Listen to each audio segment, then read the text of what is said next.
Bueno, pues, el doctor me había dicho que escríbeme la respuesta del examen en la misma vía de lo que te mandé. O sea, la respuesta tal, conserva una cosa. Entonces, que ahorita no voy a revisar el examen, vamos a dar una clase. Primero, revisen porque yo me puedo equivocar. Entonces, ahí les compartí el Excel y cualquier cosita me escriben en la misma plataforma. Pero trato de conseguir otra cosa. Es que quiero que hagamos otra cosa distinta ahorita, no me quiero volver a meter, si me meto en el Excel y en el examen, voy a terminar resolviendo todo el examen y no es lo que quiero hacer hoy.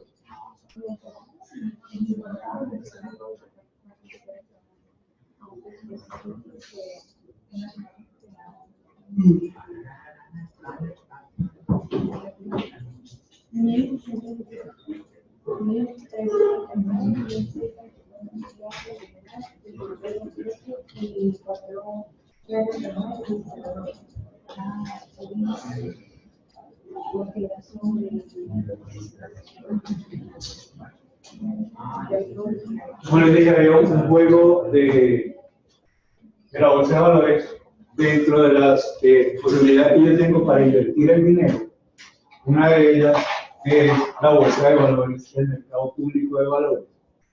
Es decir, mi proyecto de inversión o el proyecto de inversión que yo quiero evaluar, por ejemplo, puede ser invertir en un portafolio de acciones. Eso es lo que nosotros vamos a trabajar en este juego. Y obviamente el análisis que se realiza en el mercado de valores es distinto a ese análisis de proyecto que nosotros realizamos, que lo hacemos a través de un BPM, de una TIN. Vamos a concentrarnos, para efectos del juego y de la actividad que vamos a realizar, en acciones. Entonces, en principio, ¿qué es una acción? ¿O qué es un mercado como tal? ¿Alguien? ¿Ayuda? ¿Qué es un mercado? ¿Tienes el mercadeo por aquí? Pues un mercado donde se comercializan bienes y servicios, productos. ¿El intercambio de un bien y servicio? Un intercambio de bienes y servicios. Entonces, fíjense, eso aplica a todo. Hay alguien que consume y alguien que ofrece y hay que intercambio. Entonces, básicamente es eso. Y la acción es una representación de ese valor, o sea, como Y de hecho, en realidad lo que hay es una oferta y una demanda. Y esa oferta y esa demanda llegan a un equilibrio a través de qué? A través del precio. Depende si la demanda es elástica o inelástico. Pero a través del precio. Si es inelástico o inelástico de la demanda, me va a decir qué tan bruscos son los cambios del precio justamente dependiendo de la demanda dependiendo del precio. Pero al final ese equilibrio se llega a través de un precio. En el mercado de valores es exactamente lo mismo. Entonces obviamente son dos fuerzas que están moviéndose allí y que al final determinan cuáles son los precios que nosotros tenemos vistos en pantalla. Por ejemplo, me dice que Ecopetrol cerró a 3.330 y eso es producto justamente de la oferta y la demanda y de la negociación que se hace dentro de la bolsa. Luego, ¿qué es una acción?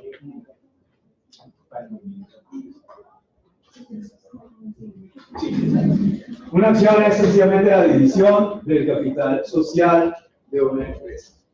El dinero que ponen los accionistas, ese que nosotros tomamos para calcular el WACC, ¿de acuerdo? Es un costo. Ese capital social se divide en acciones.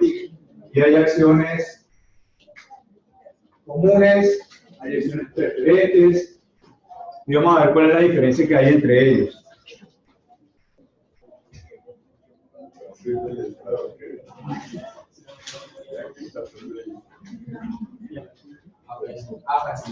Dentro del grupo de acciones que se negocia en la Bolsa de Valores de Colombia, por ejemplo, está lo que llaman la canasta Colca. El Colca es un indicador que nosotros lo compartimos en este, no sé por qué está pagado ahora, pero en ese ticket siempre está ahí el Colca. El Colca no es más que un promedio de la cotización de las 25 empresas más grandes que constituyen la Bolsa de Valores o la canasta, digamos, Colca. Es un promedio ponderado de cálculo, de hecho es un promedio ponderado similar al que nosotros realizamos con el WACC. Uy.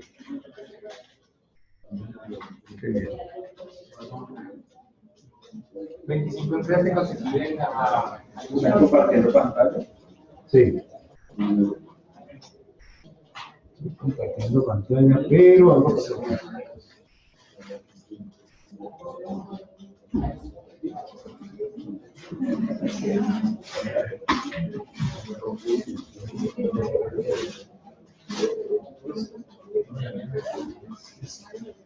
La fórmula para el cálculo de ese Colcap era un promedio ponderado similar a lo que utilizamos nosotros cuando calculamos el WAC, solo que con 25 componentes que son esas empresas principales. Eso no obviamente nosotros no nos vamos a meter en el detalle de ese cálculo.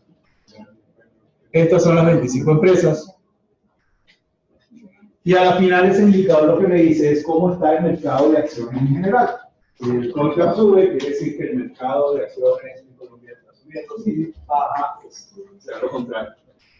Aquí vemos el histórico, por ejemplo, de ese indicador Colcap, y eso sencillamente me dice cómo el mercado de acciones en general se está moviendo aquí en Colombia. Ustedes para el juego van a trabajar con acciones que están metidos en el Nasdaq. El Nasdaq son las acciones de tecnología que se negocian en Estados Unidos. Yo hice una selección de algunas de las acciones que están allí. Así que si ustedes quisieran, por ejemplo, monitorear el mercado Nasdaq, hay un indicador, un índice que es el Nasdaq 100 y que recoge en promedio cómo se está moviendo ese mercado. ¿Ese juego es el mismo que usamos a Millonarios o es un juego de la vez? No, eso es un juego de una plataforma de juego. Diferente. No tiene nada que ver con la bolsa aquí. Esto estaba pensado para hacerlo con la plataforma de la bolsa, pero la plataforma de la bolsa primero tuvo muchos problemas el semestre pasado, después lo cerraron, ahora resulta que hay que pagar para poder usarla, en fin, eso está un poquito complicado por ahora. ¿Qué vemos nosotros, por ejemplo, en la plataforma? Esta que tenemos aquí. Esto nos dice, por ejemplo, en el caso de las acciones, cuál es el monto que se ha negociado. Y esto es importante, ¿por qué? Porque el monto que se negocia me da a entender cuáles son esos títulos que de verdad están moviendo el mercado, los que mueven dinero. Y en el caso de Colombia, la primera es la que llaman la iguana, que es Ecopetrol. 39.712 millones de pesos sobre el día de hoy. Es decir, se mueve dinerito allí. La preferencia al Banco Colombia siempre es la segunda. Es la otra que mueve dinero, digamos, los bancos son los que están allí, después se están moviendo, la gente de éxito. Y yo en realidad debería concentrarme, si voy a hacer inversiones, en esos que mueven dinero, porque es lo que está en la liquidez. Si yo veo dentro de ellos, yo puedo ver lo que llaman la profundidad del mercado. ¿Qué es la profundidad del mercado? Si yo le doy clic aquí en cualquiera de las acciones, me abre esto. En el caso de Ecopetrol, me dice cuáles son las órdenes que están pendientes para comprar y cuáles son las órdenes que están pendientes para vender. Entonces, por ejemplo, en el primer caso hay una persona que quiere comprar a 1.350 y hay otra que quiere vender a 1.355. Obviamente estos quieren vender más caro, estos quieren comprar más barato. En el momento que ellos se pongan de acuerdo, es cuando se dice que se calza la operación. Y cuando ellos se ponen de acuerdo, el precio que acuerden va a ser el que va a actualizar aquí el que dice último. Entonces el último precio será el de la última operación. Y así sucesivamente.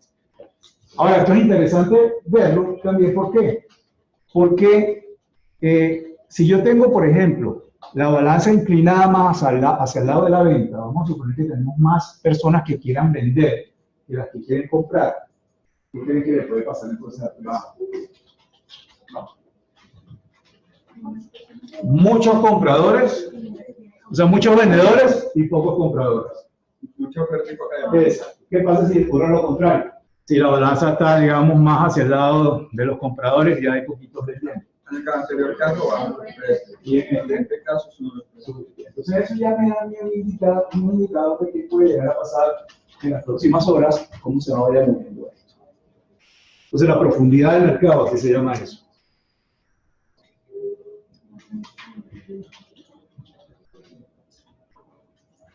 También para analizar el tema de inversión, entonces tenemos que siempre evaluar el riesgo.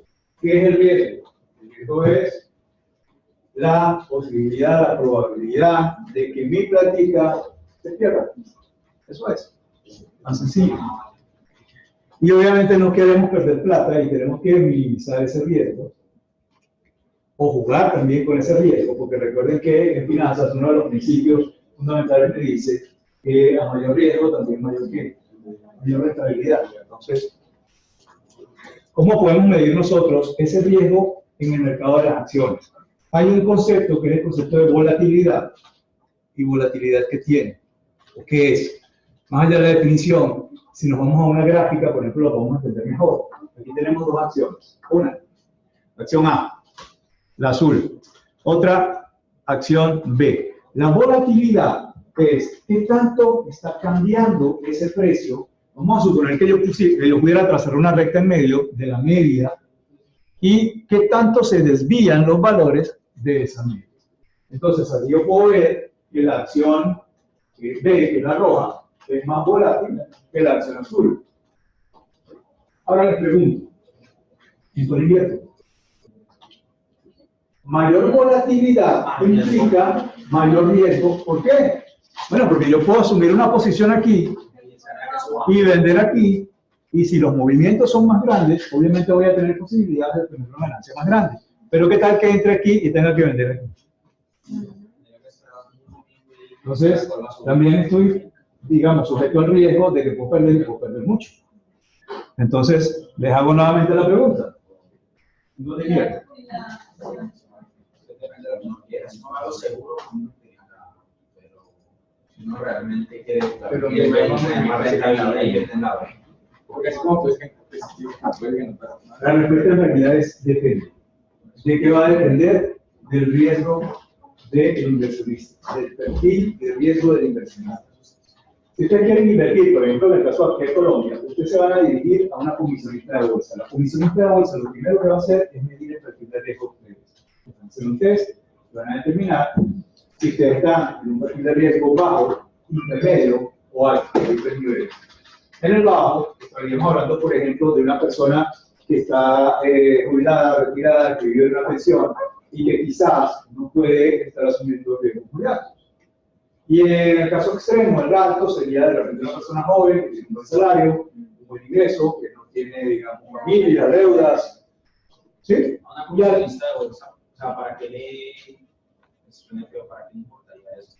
Si a la hora de la comisionista una que está poniendo el dinero para hacer eso. Para cubrir, porque la ley se lo exige. La ley se lo exige para cubrir el riesgo del inversor. Entonces ellos tienen que cumplir con ese paso por ley. De hecho, ellos están regulados por la ANB, que es el autorregulador del mercado, y es la ANB quien está supervisando eso. De hecho, ellos tienen que estar certificados. La ANB le da una certificación a las personas que trabajan con inversiones aquí en Colombia. Eso no cualquier persona puede dar asesoría en temas de inversión. Eso está regulado por la ley. Y justamente lo que se pretende es cuidar la inversión. Entonces, de lo que te cobra es un porcentaje por cada movimiento que ocurre. Entonces, tampoco le pidieron mucho que pierda el tiempo. Porque si vas a calcular, si es mucho la pérdida, no va a haber pues, como tal fondos para que siga la inversión, que no se va a retirar. Entonces, siempre es bueno que se esté mitigando ese riesgo. Ahora, el comisionista se llama comisionista porque es una comisión. No, claro. Y cualquier operación que tú montes con ellos te va a cobrar una comisión. Pero ellos tienen que seguir unos pasos por ley. ¿Qué permiso debe tener una persona natural para operar directamente en bolsa si la comisionista no se da vivienda? En Colombia, en el mercado colombiano, tú no puedes operar directamente con la bolsa. Tienes que hacerlo a través de comisionistas. O sea, si quisiera operar directamente, no sería con la bolsa, sino con plataformas alternas y con la vivienda, con Bancolombia, con... ¿Qué acciones se encuentran y las mismas acciones que uno encuentra en la bolsa? Lo mismo, exactamente. Lo que pasa es que el día de vivienda te va a dar lo que llaman una plataforma de e-trading, y en esa plataforma de e-trading, ¿cómo te puedo pensar? Para ti es transparente. Tú estás comprando con petróleo. En realidad lo que estás haciendo con esa plataforma es darle la instrucción a la vivienda para que tu nombre compre con petróleo. ¿Sí? Pero ahí. Sí, pero directamente con la bolsa. Pero igual directamente con el de la vivienda. También tiene que estar certificado y todas las cosas para hacerlo, o yo puedo ir a comprarlo No. Tú como inversionista te diriges al comisionista que tiene que estar registrado en la red y todo, es el comisionista, en este caso los corredores de la vivienda. De hecho, ellos están. Como inversionista no.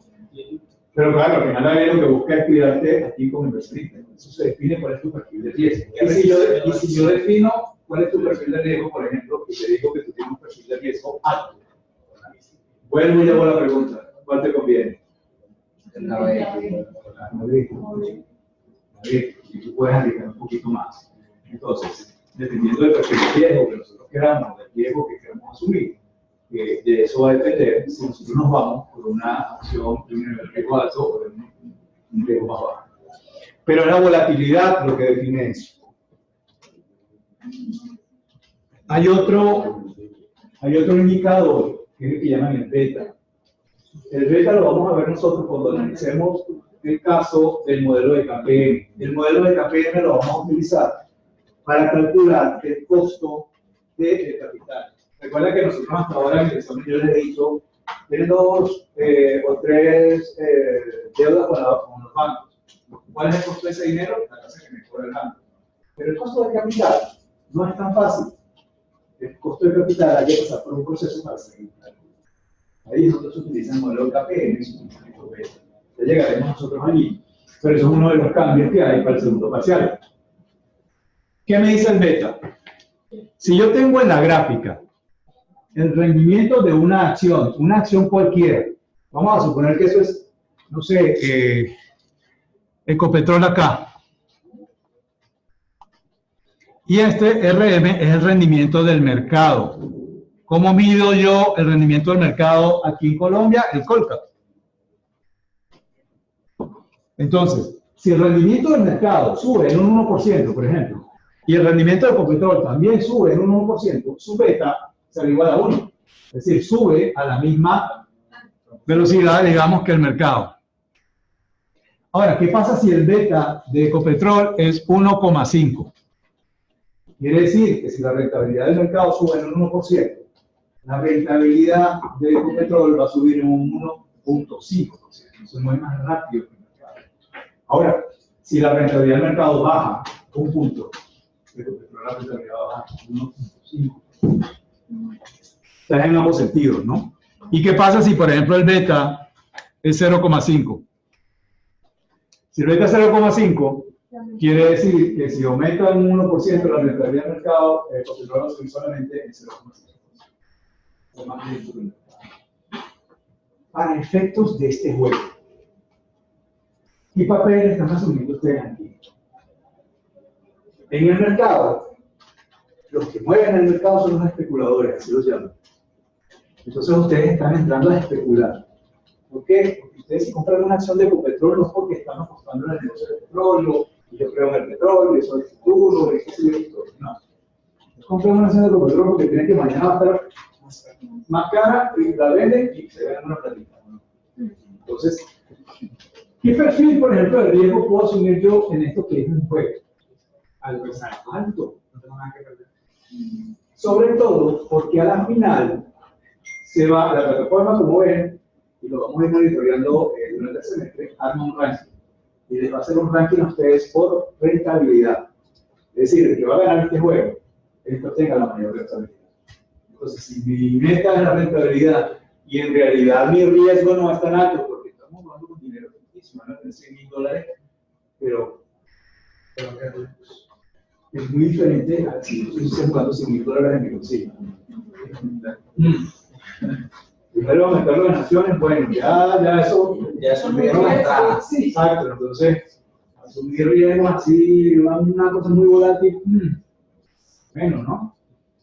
Las emociones que se mueven allí, y eso está analizado, es lo que llaman la psicología del trading. Entre pánico, un montón de cosas, y con esas emociones no se toman buenas decisiones. Sí, hay de todo allí. Pero bueno. Teniendo eso en cuenta, yo puedo ver esos indicadores, por ejemplo, para el caso del Colcap o de Colombia. Entonces, de la plataforma Reuters, yo descargué eso. Y eso es un resumen de los índices de volatilidad y de los betas. Los índices de volatilidad me los da por 10 días, 20 días, 30 días. ¿Por qué? ¿Qué es la volatilidad o cómo la medimos? La volatilidad yo la puedo medir por la desviación estándar o la varianza de una media.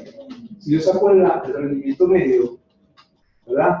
Una media. Pero los valores, ¿qué tan dispersos están de la media? ¿Se recuerdan estadística? Eso lo mido con la desviación estándar o con la varianza, ¿no? ¿Qué tan dispersos están los valores de la media? Entonces, eso me dice a mí, la definición, ¿qué tan volátil puede ser un título? Entonces, pero si yo los datos que tomo son de los últimos 10 días, me va a dar un valor. Si tomo los datos de los últimos 20 días, me va a dar otro y así. Entonces, la plataforma me da varias opciones. Me da 10 días, 30 días, 60 días, 90 días y 200 días. Yo tomo el del medio, por tomar un intermedio. Eso va a depender, obviamente, de la frontera de tiempo que nosotros estemos trabajando en inversiones. Pero yo debería estar apuntando en los indicadores de volatilidad, ¿a cuáles? A los altos. ¿Cuál es el más alto por aquí? 25.39. Eso es Telecomunicaciones de Bogotá. 25.25, esto es Avianca.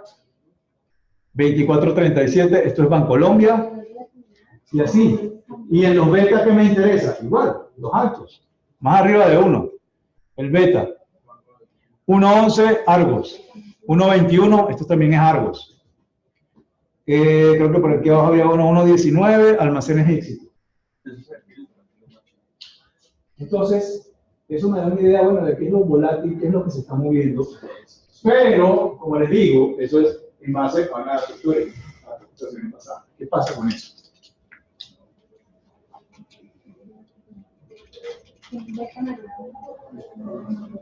Resulta que hay muchos analistas que dicen que irse a la historia no necesariamente te va a predecir el futuro.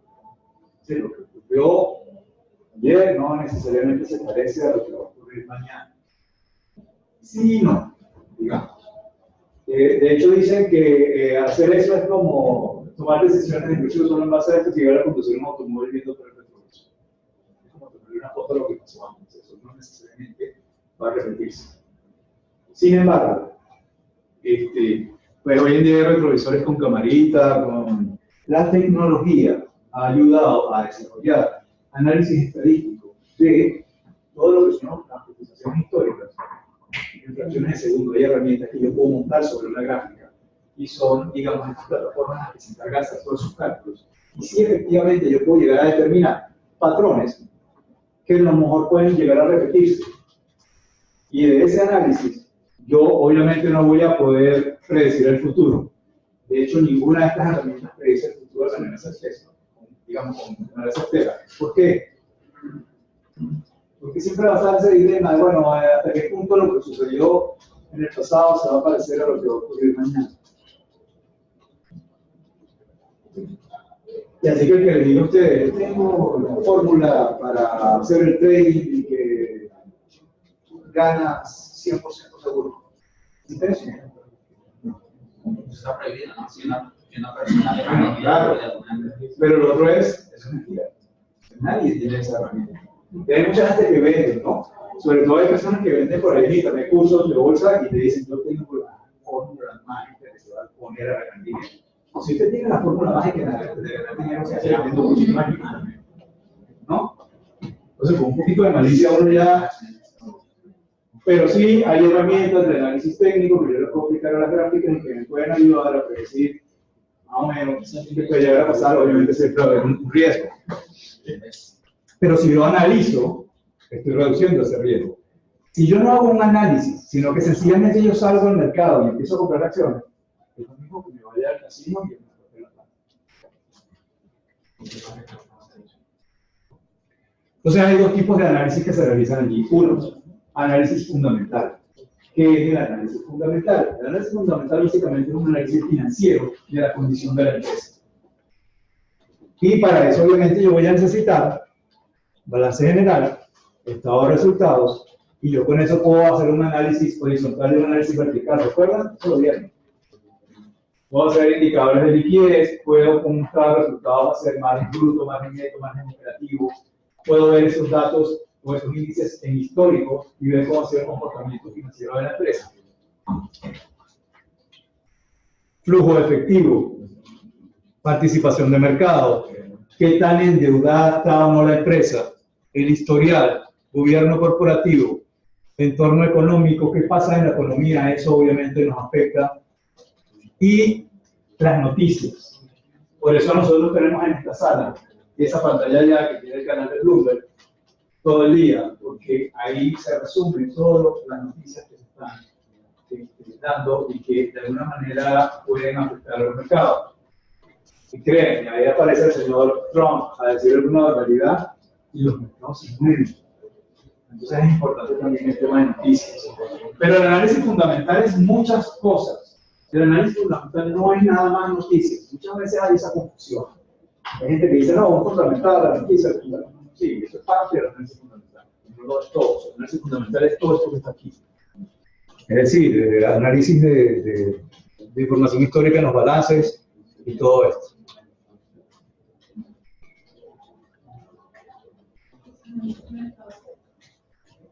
Esas láminas yo se las comparto ahí, están en el material que dice juego de bolsa. La parte de acciones son esas láminas que están allí. De hecho, esa clase está grabada, también ahí se las compartí. Y fíjense que en cada lámina hay una etiquetita azul que dice video. Si quieren extender la información que se les está presentando allí, pueden darle allí y eso nos va a llevar a algunos webinars y cosas de unas escuelas de trading que hay en España y que explican con más detalle lo que está allí. Vamos a arrancar entonces con lo básico, las velas japonesas. ¿Qué son las velas japonesas? Las velas japonesas, pues lo inventaron los señores japoneses, creo que en el siglo XVIII, cuando ya empezaron a negociar contratos a futuro de arroz. Y eso resume una información muy básica, que es, por ejemplo, en el caso de esta vela verde, yo voy a tener un precio al que abre la rueda. Vamos a suponer, mañana vamos a empezar a negociar y obviamente eso, el precio de Ecopetrol va a arrancar a 3.330. Arranca aquí el precio y se va a mover durante el día. Va a llegar a un precio máximo, esa es la punta que está aquí arriba. Y va a descender y se va a negociar a un precio mínimo que está por aquí. Y cuando cierra el mercado, se marca este que está aquí, que es el precio de cierre. Entonces, si el precio de cierre está por encima del precio al que abre, obviamente durante el día se registró una subida y la velita o el cuerpo de la vela será verde. Si pasa lo contrario, que el precio de apertura está por encima del precio de cierre, quiere decir que durante ese día hubo una baja y la vela, en consecuencia, será roja. Eso es lo que me dicen las velas japonesas. Recuerden estos punticos aquí, máximo, mínimo, y esas líneas lo llaman las sombras de la vela. La comisión que le cobra la comisionista después de la venta, ¿sí? Digamos, cuando uno va a vender, si yo compré a 3.000 y voy a vender a 3.100, no estoy ganando ahí 100, pero en la venta es que ellos cobran la comisión por lo que... No, yo te conozco todas las operaciones que compran, la venta, todas. Te compran y le cobran una comisión. O sea, uno cómo sabe, digamos, en qué momento hace la venta para garantizar que ganó algo y que pagó la comisión. Ese cálculo lo haces tú y lo hace tu plataforma. Dice cuál es el precio mínimo de salida. El precio mínimo de salida incluye ya las comisiones. Exacto.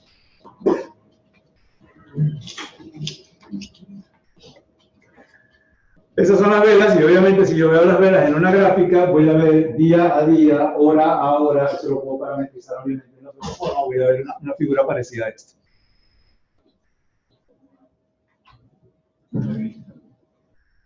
¿Qué debería yo también identificar si yo veo, estos son velas, esto es una gráfica de velas? Entonces yo tengo que empezar a identificar también las tendencias. Entonces, aquí yo claramente puedo ver que hay una tendencia al alza. Aquí claramente puedo ver que hay una tendencia a la baja. Y esto que está horizontal es lo que llaman un rango o un lateral. Cuando el mercado está al alza, yo en teoría debería comprar, ¿verdad? Si se sigue manteniendo esa tendencia, yo compro y puedo vender más caro a futuro si se mantiene la tendencia. Siempre hay el riesgo de que se invierta, pero si estamos en la tendencia bajista, yo puedo hacer, y eso es lo que me permiten los mercados internacionales, y lo pueden hacer ustedes en el juego, porque el juego nos permite hacer eso. Yo puedo montar una operación en corto. ¿Qué es una operación en corto? Generalmente yo espero que el mercado suba, porque si yo compro aquí y vendo aquí, la diferencia es una ganancia. Y eso es lo que pensamos nosotros cuando analizamos todo tipo de mercado. Fijar ahí, yo compro un apartamento, espero que suba y lo vendo. El mercado de valores me permite a mí que yo, cuando el mercado está así a la baja, pueda tomar ventaja de lo que llaman operaciones en corto. Y yo puedo vender aquí, vamos a suponer que el precio aquí está venciendo. Entonces yo vendo hoy porque estoy apostando, estoy esperando que el precio va a bajar. Yo puedo vender lo que no tengo, por eso lo llaman un corto. Y vamos a poner que 2 días después el precio efectivamente baja, vamos a suponer que baja a 70, y yo en este momento puedo comprar. Entonces, si yo fijo la operación de venta en 100 y luego compro a 70, la diferencia, ganancia. Entonces yo puedo ganar cuando el mercado está a la baja. Pero porque las condiciones fundamentales todo lo permiten, es decir, yo puedo montar una operación en corto. Entonces, es interesante cuando estoy de este lado, es interesante cuando estoy del lado del bajista y del alcista, pero ¿qué pasa aquí? Y lo peor es que dicen que el mercado está el 75% del tiempo en un rango, en un lateral. Aquí es más complicado. Sí, aquí los movimientos son muy pocos, entonces... Otra cosa que tengo que saber identificar es, por ejemplo, en un histórico, si yo veo que se van dando picos, pero que el precio nunca sube de allí, entonces yo puedo trazar una línea y decir que eso es una resistencia. Es decir, el precio jamás ha pasado de ese tope. ¿Sí? Entonces, eso me ayuda, porque a veces cuando yo veo que en el histórico el precio empieza a acercarse a ese tope, puede ser, y generalmente ocurre, que se devuelva. Nunca lo ha pasado. Entonces, eso es lo que llaman una resistencia. Y también pasa hacia abajo. O sea, el precio baja y en el histórico nunca llegó a estar por debajo de aquí. Entonces yo trazo una línea ahí y eso es lo que llaman un soporte. Entonces tengo un soporte y tengo una resistencia. ¿Qué pasa si yo viendo el histórico, digamos, busco la parte más baja que llega a la acción, compro ahí y sostengo esa acción durante el tiempo esperando que llegue a su punto máximo? ¿Hay un cobro por el sostenimiento de esas acciones o nada? Yo las puedo tener ahí guardadas. ¿Cuánto tiempo hasta que puedan llegar? Usted cobra en cuanto por operación. Entonces, es interesante saber cuáles son esos puntos. Esos son entonces el rango y ¿cómo se llama? La resistencia y el soporte. Hay analistas que se ponen a ver las gráficas y ellos ven figuritas en las gráficas. Y dicen, bueno, es que hay un hombro, cabeza, hombro. Que es este primero que está acá. Y entonces cuando hay un hombro, cabeza, hombro, quiere decir que si lo veníamos en una tendencia al alza, la tendencia se va a revertir. Entonces esto va a empezar a bajar. Si analizamos todos los casos, no siempre se da. Entonces este tema de las figuritas, pues yo no le creo mucho, ¿no? Pero hay analistas que utilizan eso y les funciona. Y aquí siempre se dice, bueno, el mejor método es el de funciona.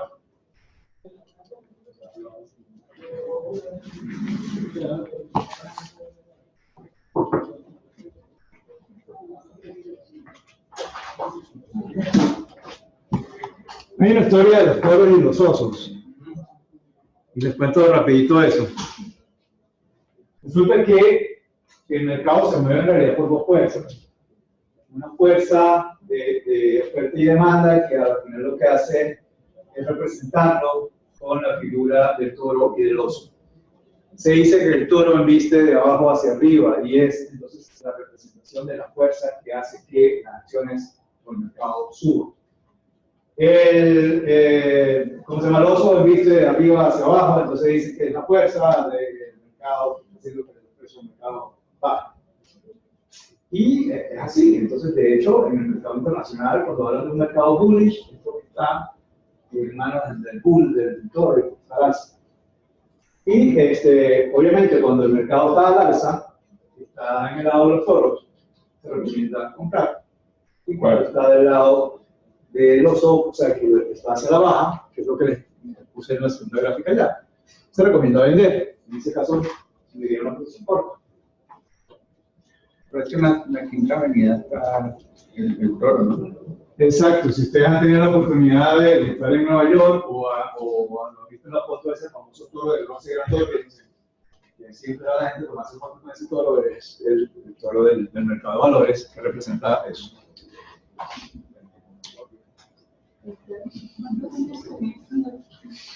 De hecho, es el mismo toro y el mismo oso que nosotros colocamos en el logo de los Traders Wow. Si no han visto uno azul y por ahí. ¿Qué herramientas existen para hacer entonces el análisis técnico? ¿Es el análisis técnico o el análisis de la piel? Esto es lo que les encanta a ustedes. Ustedes se sientan al frente de un computador y a veces le ponen hasta 6 pantallas.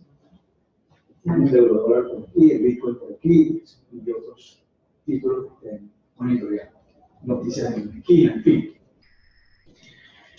¿Qué herramientas tengo? Primero,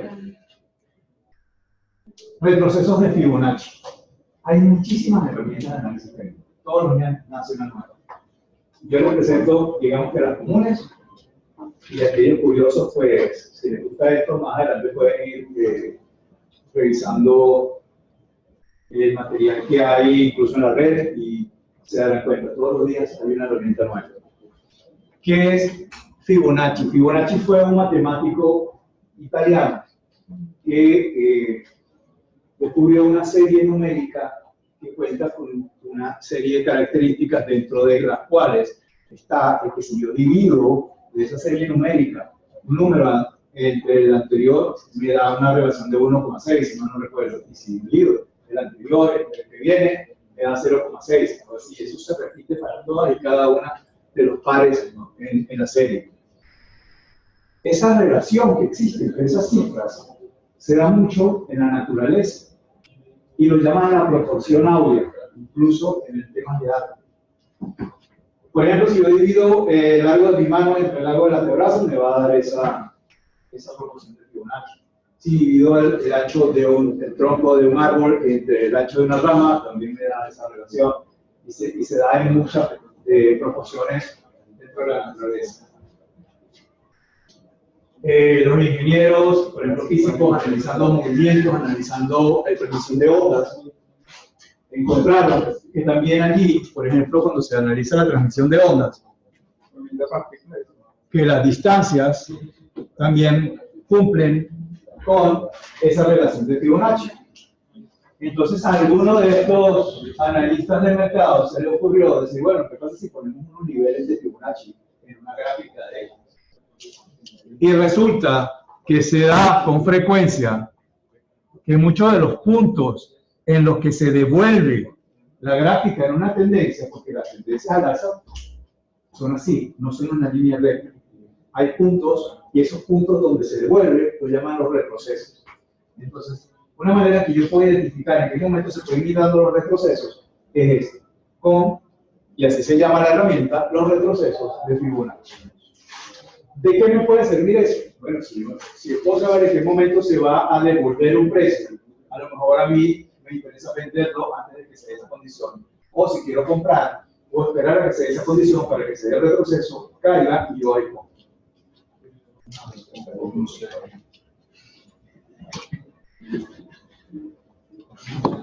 Las medias móviles. ¿Qué son las medias móviles? Una media móvil es sencillamente un promedio. Yo puedo hacer un promedio de la cotización de un título de los últimos 10 días. Y a medida que voy obteniendo cotizaciones nuevas, es decir, pasó un día, pongo la cotización nueva y desecho la anterior, la última. Y así, por eso, y así sucesivamente. Por eso se llama promedio móvil. Y ese promedio móvil yo lo puedo hacer de 10 días, de 15 días, de 20 días, de 30 días, de 100 días, de 200 días, de lo que yo diga. Como vemos, por ejemplo, en esta gráfica de aquí abajo. En esta gráfica de abajo tenemos media móvil de 30 días, media móvil de 70 días y media móvil de 200 días. Mientras más grande sea, más número de días yo le meta a eso, más plana se hace la gráfica. Digamos que es más lento. si yo le pongo menos días, se va a parecer más a la cotización, es decir, se va a mover mucho más. Entonces es más rápido. Entonces, lentas son las que tienen muchos días y rápidas son las que tienen menos días. Si yo las grafico en combinación, nos damos cuenta que donde ellos se cruzan, fíjense aquí el punto donde se cruzan las tres. Donde se cruzan las medias móviles, generalmente se dan cambios de tendencia. Es decir, que esto venía al alza y de repente empezó a bajar. Y es un recurso que se utiliza mucho en análisis técnico, la combinación de las medias móviles.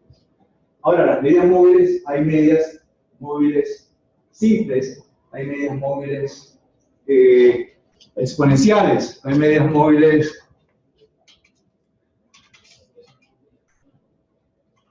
más adelante aquí. Hay media móvil ponderada. ¿Y por qué existe esto? Los analistas de mercado dicen que lo que ocurrió ayer seguramente se va a parecer más a lo que va a pasar mañana que lo que ocurrió hace una semana. Es decir, la información más reciente debe ser más valiosa. Entonces le dan más ponderación a lo reciente y menos a lo más viejo. Entonces, de un día a otro cae, no sé, sorprendentemente una cosa. Bueno, eso te puede romper la media, pero lo que se hace aquí es que si yo voy a hacer una media de 10 días, pues el día anterior tendrá una ponderación más alta y sucesivamente. El día 10 más lejano tendrá una ponderación más pequeña. Hay otra distribución que es así de tipo curva, entonces es la que llaman la exponencial. Y eso nos da los tres tipos de medias que hay. La simple, la ponderada y la exponencial. Y obviamente de cada una de esas yo las puedo hacer por 10 días, por 20 días, por 30 días. Eso yo lo define, de hecho en la plataforma yo lo pongo como yo quiero. ¿Cuál es una de las aplicaciones de las medias? Primera, esta herramienta, por ejemplo, que se llama las bandas de Bollinger, es una de las más utilizadas en el tema del trading. Y es muy sencillo de utilizar. ¿Qué son las bandas de Bollinger? Las bandas de Bollinger traza una media móvil de 20 días, si mal no recuerdo. Y el señor John Bollinger, analizando esto, dijo, bueno, ¿qué tal si en vez de hacer una media sola, nosotros ponemos alrededor de esa media valores que tengan que ver, por ejemplo, con la desviación estándar? Y entonces él le sumó a la media una desviación estándar, dos desviaciones estándar, le restó dos desviaciones estándar, y así obtuvo la línea arriba y la línea abajo. Y a eso lo llamó las bandas de Bollinger. Entonces, todo valor siempre va a tender a su media. Entonces, quiere decir que la cotización, y ustedes lo ven acá, si llega y toca la punta de arriba, va a devolverse ¿a dónde? Hacia su media. Y si toca la punta o la banda de abajo, seguramente va a devolverse hacia su media. Digamos que alguno me dice que a comprar en la punta más baja, cuando llega a la media, o hacer un corto cuando toca arriba. hasta que llega a la media. Porque cuando baja, también sube antes. Pero no marca el tiempo de día, ¿no? Sí. Bastante. O de hora, o dependiendo del análisis que se hace. Sí. Entonces, es sencillo leerla. ¿Qué pasa? Que cuando estoy sobre la media, no me ayuda mucho. Porque ahí, ¿qué sabe? Ya está en la media. ¿Va para arriba o para abajo? Yo me podría arriesgar fácilmente. Se va. Espero. No, que así que. Sí, lo que decía para la parte más. Lo que pasa es que, claro, aquí él viene bajando, ¿no?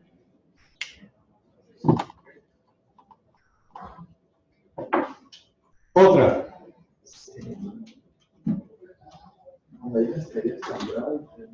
Los osciladores. ¿Qué son los osciladores? Ya vimos que yo puedo determinar que si yo estoy en una tendencia alcista, yo ahí tengo que comprar. Pero, ¿qué me dice a mí si esa tendencia está a punto de devolverse?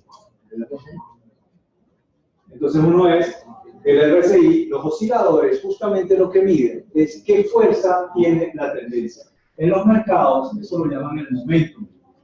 El momentum es la fuerza que lleva la tendencia. Si se está agotando la fuerza, quiere decir que eso puede devolverse, entonces mejor no entrar. ¿Sí?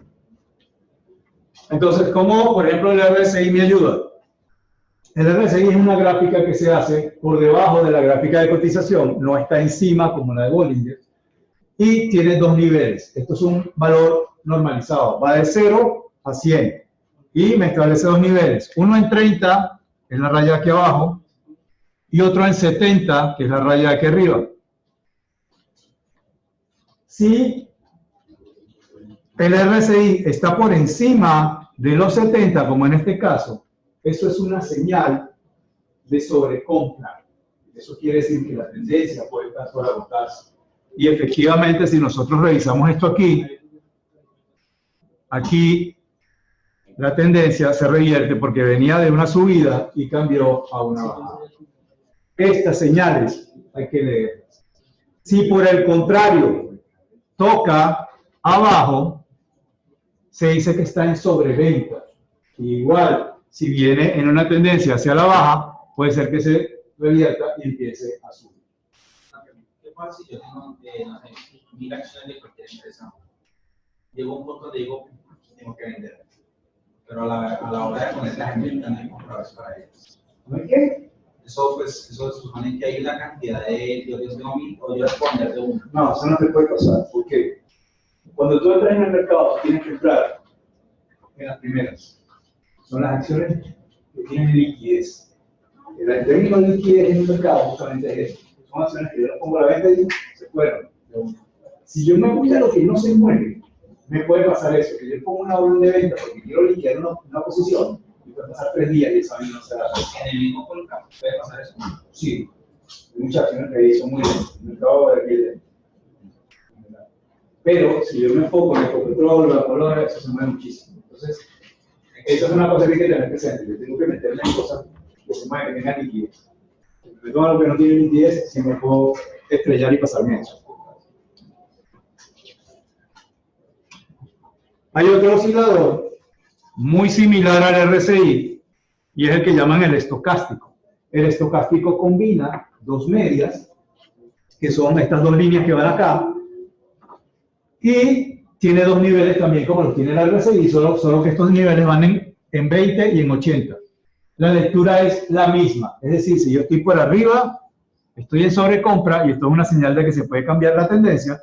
Si estoy por abajo, estoy en sobreventa y quiere decir que la tendencia que viene aquí, a lo mejor, se revierte. Entonces es importante saberlo, porque yo, claro, yo veo que el mercado va subiendo y le digo, uy, me voy a meter, y que tal que se devuelve. O sea, llego tarde a la feria, o entramos todo, que no tiene que... Entonces eso es justamente lo que hace el oscilador.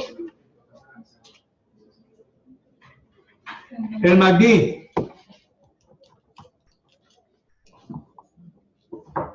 El MACD también tiene dos líneas en la gráfica que son dos medias exponenciales.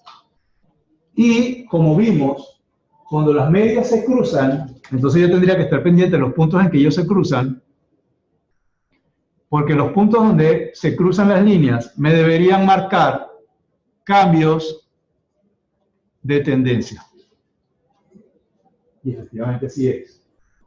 Entonces, otra manera de leer el MACD viene acompañado de lo que llaman un histograma. El histograma son las linecitas estas rojas.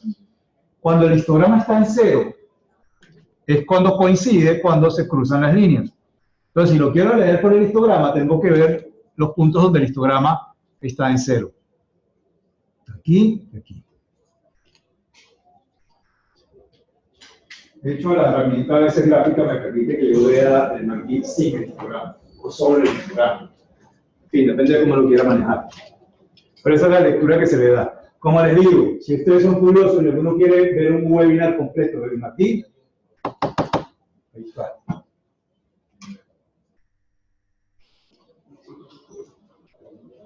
¿Qué pasa aquí? Hay muchos autores que todavía insisten, y ahí lo pone el señor Moore y el señor Fama, lograron desde que no se solo la 3% de la variación diaria puede ser explicada a partir de los precios pasados de la acción. O sea, pero, sí, efectivamente, hay herramientas que me permiten que yo pueda hacer un pronóstico relativamente decente de lo que va a ocurrir con el precio de la acción. Entonces, ¿qué es lo que hace uno al final? Si no existe efectivamente esa herramienta 100% segura, yo puedo combinar varios. Entonces, yo puedo hacer un análisis donde pongo el band de Bollinger, pongo un RCI o un MATLIS que no me gusta y empiezo a combinar herramientas. Y entonces así hago un análisis un poquito más completo. Tampoco exagerarlo. Hay personas que le ponen rayas a aquello que solo ellos lo entienden. Y no, hay muchos aquí me dicen, no, pero a mí me funciona. Yo, bueno, chévere, como al final es lo que te funcione, siga por ahí. Pero a mí me parece que una gráfica, de hecho, se dice que el trader puro analiza una gráfica de velas y ya no le hace nada. ¿Por qué? Porque el indicador principal siempre es el precio. Lo demás, pues, cada quien tiene su estilo, ¿no? No existe el santo grial en el trading. Les repito, las personas que les digo a ustedes, no, es que yo ya tengo la fórmula mágica. Si la tienes, no me la van a venir a contar. Seguramente. Dentro de lo que es el trading como tal, hay distintos tipos. Y, por ejemplo, está el scalping, que es realizar operaciones de minutos a segundos. Es decir, me están viendo, subió, vendí, compro. Y por estar en esa área todo el día. Muy duro, generalmente eso se hace con robots. De hecho, hay personas que diseñan algoritmos para que computadores automáticamente hagan las operaciones. Obviamente eso lo hacen entonces sí, lo que no me pasa. Bueno, el trader ahora, antes era el trader que está sentado en la mesa, ahora el que está haciendo dinero aquí es el chinito o el japonés que está desarrollando algoritmos para invertir allí. Intradía, se abren y se cierran el mismo día, swing de 2 a 5 días y ya, digamos, el tema de posicionamiento, que es un plazo más largo.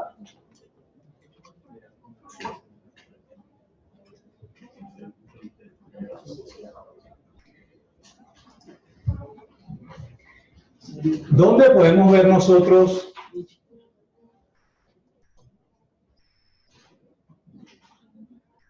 todas esas herramientas? Hay una página que se llama Investing. Si entran y ponen arriba en el Google aquí Investing.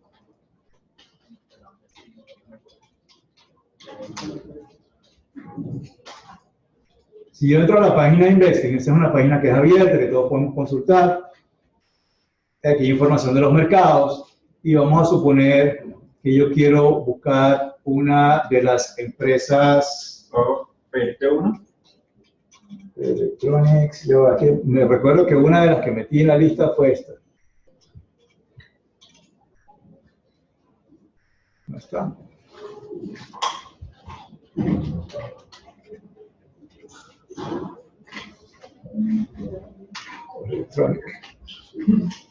Electronic Arts, esta, que es una acción del Nasdaq. Esa es una acción de tecnología, es la empresa que hace, creo que el FIFA y uno de esos juegos. Y entonces, de hecho yo puedo poner aquí arriba la que yo quiera, yo puedo poner Apple, puedo poner lo que sea. ¿Puedes colocar Facebook para ver cómo está? Sí, ya vamos allá. Hubo caída en el sistema, entonces quiero ver qué tanto afectó. Vamos a buscar Facebook. De hecho, creo que es otra de las que están en la lista. Facebook en el Nasdaq, aquí está.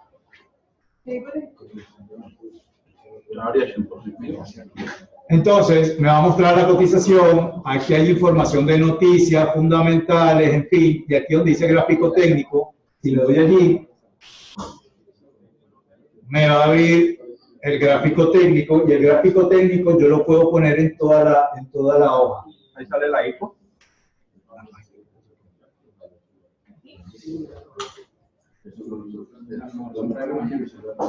Si yo le doy acá, en este cuadrito que dice full screen,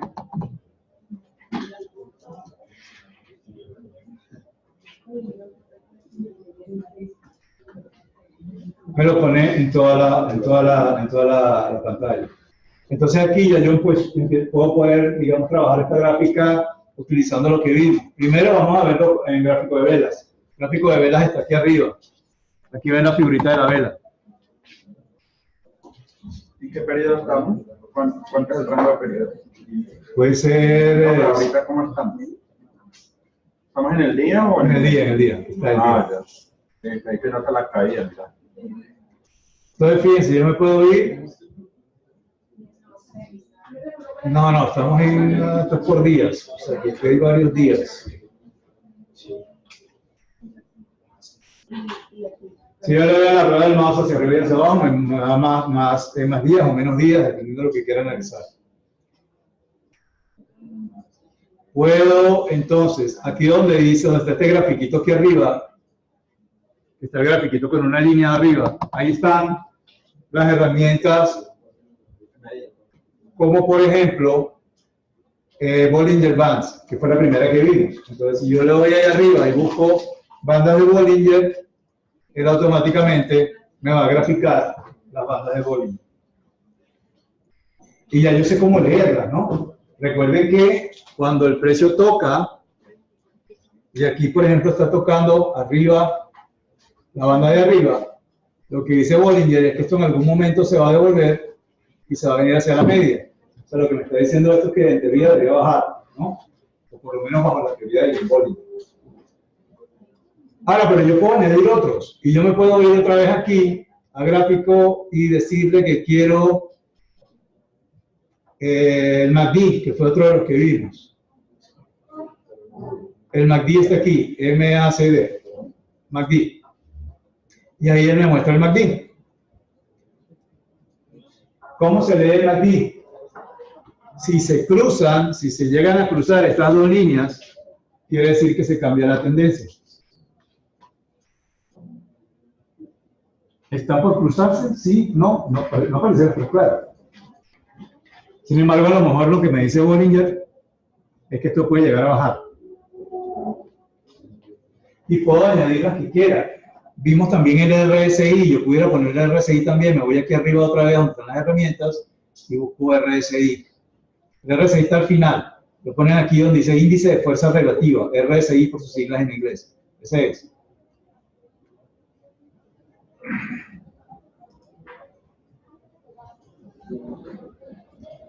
¿Qué le pasa a esto? Ahí está. Entonces me da el RSI. El RSI debería estar tocando arriba para dar una señal de sobrecompra y en consecuencia, pues, entender que esa tendencia puede revertirse. Aquí podemos hacer el análisis de todas las acciones que yo les coloqué en el simulador. La idea que ustedes ven acá, vean cuáles son las cotizaciones, analicen un poco eso y tomen una decisión y decir, bueno, voy a comprar, voy a vender. El juego va a estar abierto hasta el 8 de mayo. Vamos a empezar. Ya. ¿Y el método de calificación?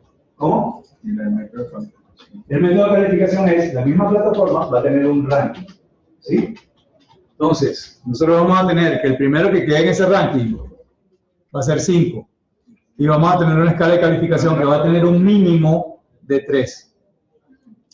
Aquí no vamos a castigar a nadie con esto. Estamos jugando con esto. Y la idea es que vamos a esta experiencia de 10. No. O sea, usted puede perder todos los 10.000 pesos, $2.000, y pues tiene 3. Pero entonces la idea es que aquí viene el ranking y nosotros, en base a este ranking, pues va a tener una calificación los primeros de 5, de los últimos de $100.000. Ya lo vamos a ver. Entonces, ¿dónde está eso? Si nosotros nos venimos aquí en Juego Virtual, donde les compartí el material del juego de la bolsa, abajo dice dirección del juego para el grupo 52 de nuestro. Sí. Aquí, dirección del juego 52. Yo lo doy allí. Eso me va a llevar a esta página. Dirección del juego.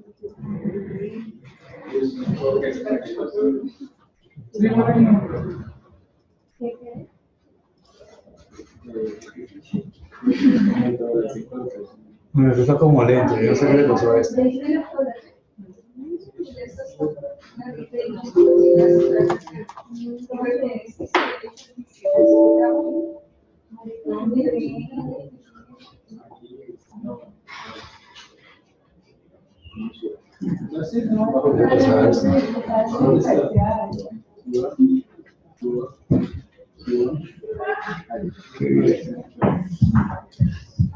¿Y esta pantalla qué?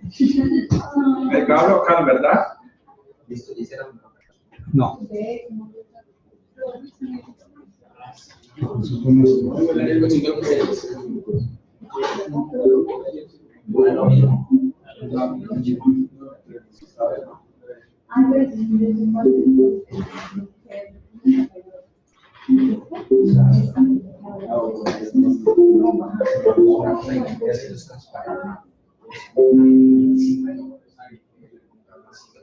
Todo se cayó.